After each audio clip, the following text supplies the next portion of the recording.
Okay, so one kind of problem with these different tests is that it relies pretty heavily on your experience with these objects.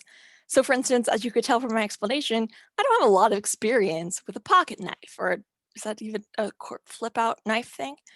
So I had no idea this was missing a corkscrew. Or likewise with revolver guns, I can't picture what's missing from that.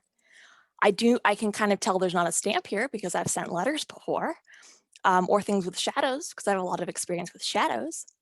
But you can kind of maybe tell from this that your experience is going to play a role in how well you do. And so since people all have kind of different exposure to things, it's not very generalizable or a very fair way of applying it to a large groups of people. Which brings me to a brief detour. This is something that you don't need to write down or know for this class, but I'm going to get on a soapbox for a little bit. Because I've had heavy discussions about intelligence with my partner here, and it's so nuanced. So I want you to know as you move forward in this, that measuring intelligence isn't easy, clear-cut, and a simple, perfect way of doing things. It does not reflect your underlying internal capability of intelligence. As I was saying earlier, it's more just a way to kind of compare yourself to someone else. It's not a defining number that says something about who you are. Um, there's also a lot of arbitrary choices involved. Like, as you just saw in that, what kind of questions? Who makes the test? Whoever makes the test gets to kind of decide what experiences are necessary for that test, right? If I was given that Army recruit test, I would have failed that. Does that label me as not intelligent? So intelligent is such a charged word. Like, try going up to someone and being like, you're unintelligent. Like, that's not going to go over well. It's pretty soul crushing, right? So just because you score lower on some sort of IQ test does not mean you're dumb or not valuable in any way. So these are pretty arbitrary. I also want to just reiterate here that it's really hard to disentangle society from this. So different cultures prioritize different information, different skills. So for instance, here in the US, we go straight into schooling. And so we get taught things like math or reading, those types of things. Whereas other cultures, being able to do more hands-on working is more important. So one IQ test is not going to be able to serve both groups of those individuals the same. So expecting like a teenager from a more uncivilized society to be able to perform algebra is ridiculous, right? Just as an example, I took the Stanford Binet IQ test right before this because I wanted to see what kind of questions were on this test. And it involved needing to do a variety of mathematical operations, adding numbers together, subtracting numbers. It asked you what vocab words meant, which doesn't tell you any about my abilities to figure things out. It just tells you how good I am at school or mathematical operations. Um, One other kind of way to think about this is like, let's say you were transplanted to a society that valued schooling either more than the US does or less than the US does. So since we're comparing your score to the score of your peers, assuming you're there and your new peers become your new society is your new peers, that ratio is going to change. So your IQ might be lower if you were transplanted to a society that valued schooling um, more than the US does, or your IQ might be higher if you're in a society that doesn't value schooling. So your underlying intellectual ability doesn't change. It's just your comparison to others that does.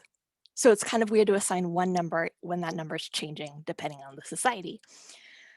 And then one thing kind of what I've put up here is that yes, IQ may be predictive of certain life things, certain school performance, job performance, but those things already favor people who are pretty privileged. So people who are white, male, high socioeconomic status, etc.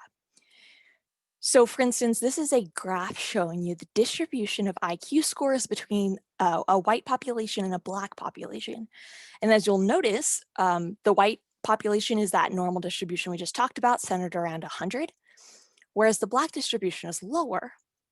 But that doesn't necessarily mean, that individuals who are Black are less intelligent than individuals who are white, because these types of tests um, heavily kind of weigh and are geared towards individuals who are white.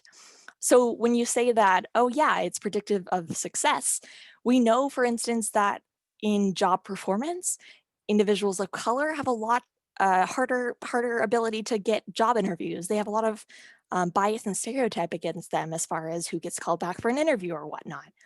So yes, there might be a correlation between IQ and job performance, but that's because we're both testing in a white focused test and comparing you to a job performance where whites get an easier run at it, right? So inadvertently, IQ reflects a lot of societal factors. This graph is showing you socioeconomic status. So as you get a larger family income, this tells you, this is I believe for SATs instead, but like same principle applies. Scores go up as income goes up. You have more ability to get tutors or go to a better school, public or private school. This is not an IQ is not an internal, immutable ability that you possess. There's just a lot of other environmental factors that go into this, so I don't want you to think that it's some trait that you possess. And the second thing I'm gonna keep going at that I hinted at is there is bias everywhere. And we're gonna talk way more about bias in the social psych chapter. But I just want you to know how biased tests are. So this is from an empirical review study from 2012. And this just lists a sampling of the types of biases that are present in IQ tests or different assessment tests. Again, you don't need to memorize these or know what these are, but I want you to be aware that these things exist. So you have construct bias, which is the fact that there's differential appropriateness of behaviors with different cultures. So writing a test question about a particular construct or thing might be perceived differently depending on where you grew up. There's also method bias, which is the idea that maybe you're comparing a group of white individuals and Black individuals, but they're not matched on all other factors. So it's harder to say that, you know, for instance, in that graph, Blacks are less intelligent than whites, which doesn't make sense because there are so many other confounding factors that might go into those two graphs. You also have item bias, which is just questions that are worded so poorly, or they're translated poorly into different cultures, or maybe different cultures have different definitions of words, and so they interpret the question incorrectly. So there can be actual bias in the wording of each question. But also more broadly, there might be inappropriate content. So as I mentioned earlier, a lot of tests are geared towards the majority experience or values that, you know, majority, the white population values. So the correct response to certain things, to certain problem solving things, depend typically on this kind of white experience, an experience that it might be unfamiliar to minority individuals. So they might be less able to get to a correct solution. And then lastly, this empirical review explicitly pointed this out, saying that there's differential predictive validity of these tests. We talked about being valid in the research methods lecture.